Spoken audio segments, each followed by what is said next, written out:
was the 1952 election. Have you got a national prediction from UNIVAC?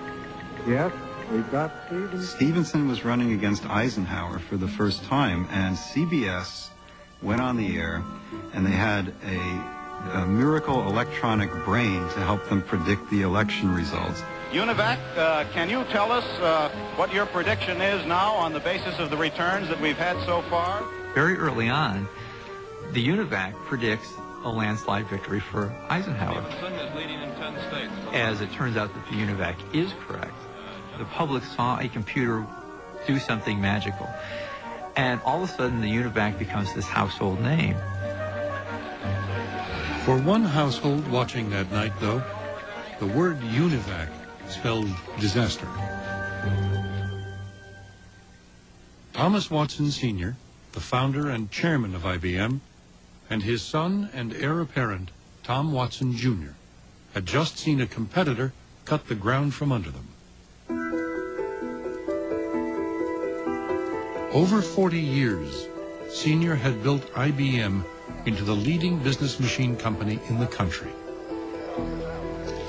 His son, Tom, had tried to coax his father away from mechanical punch card tabulators and into the new world of electronics. But in 1952, IBM's first fully electronic computer wasn't ready yet. It's a total humiliation for Tom Watson to see that UNIVAC has totally left them in the dirt. And I think from that moment, my guess is that easy defeat is what impelled him to take the most enormous chances. Tom Watson never forgot that night. He vowed he would not be one-upped again.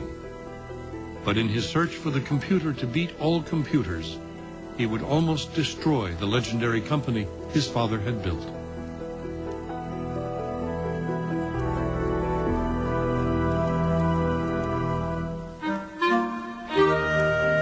The very idea of working at IBM had made Tom miserable from an early age. Growing up in the shadow of the legendary president of IBM was traumatic. Men had his picture in their office. They sang songs about him. One of the things that really affected Tom Watson Jr. a lot as a child was the sense that his father was somebody so large and so big that, you know, maybe he could never live up to what his father wanted him to be. When he was 13, his father paraded Tom before a sales conference, father and son dressed identically.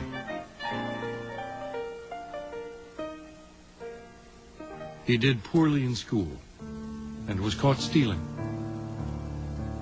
As a teenager, he began to suffer from depression. These bouts of depression just haunted him as a child, as a teenager, and even into his adult life.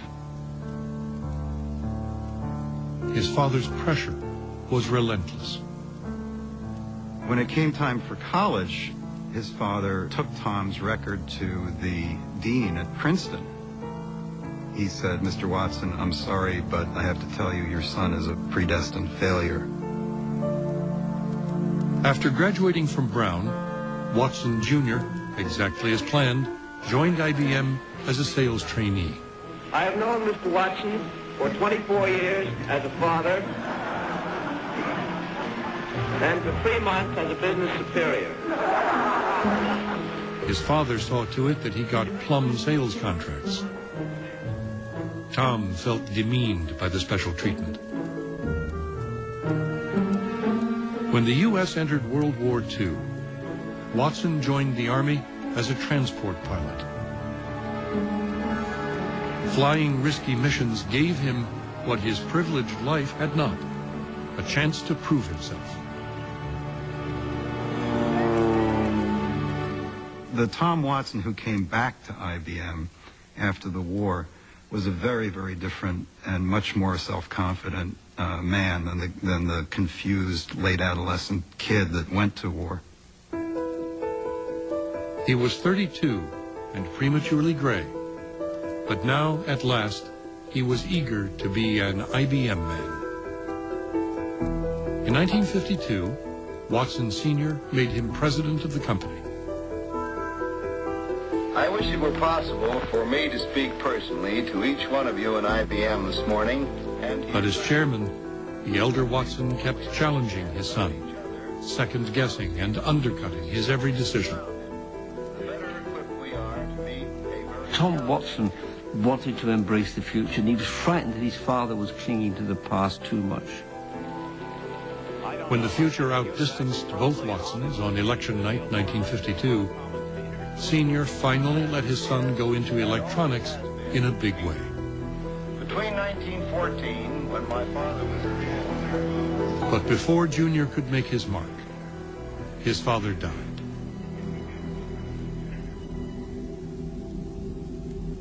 There's a photo of Tom Watson that was taken 3 or 4 days after his father died. Now he's the leader of IBM.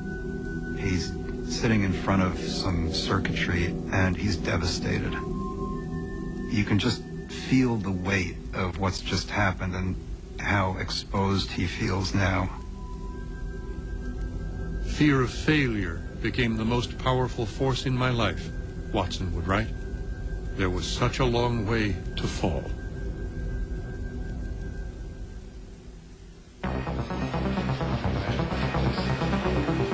With almost manic energy, Watson threw himself into building more and more advanced computers.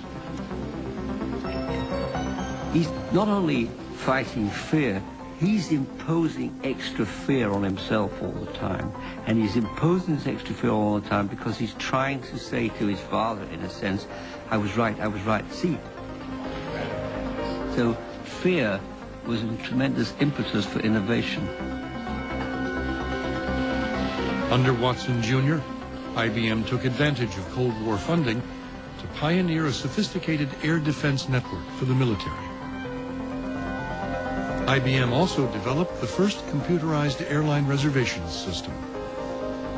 Computers allowed Tom Watson Jr. to be his own man.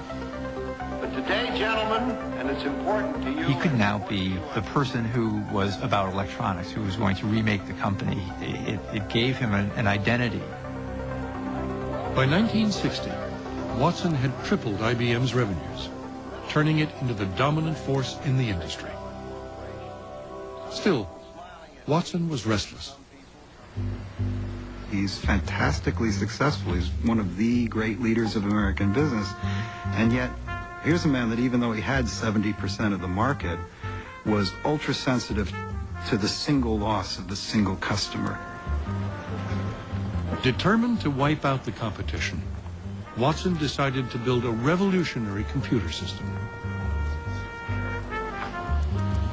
At the time, computers were programmed to perform specific tasks, like doing a company's payroll and billing, or calculating the path of an Earth satellite. IBM had something on the order of 9 different major computers, each with different software, so that they can't work with each other. You know, they're hearing tremendous complaints from their own customers saying, you know, I'd love to move up to the next computer, but to do that I have to rewrite all of my programs. And this becomes unacceptable. IBM's always prided itself in its idea that it sells a solution, not a problem. And here it was with these 9 different computers doing different things.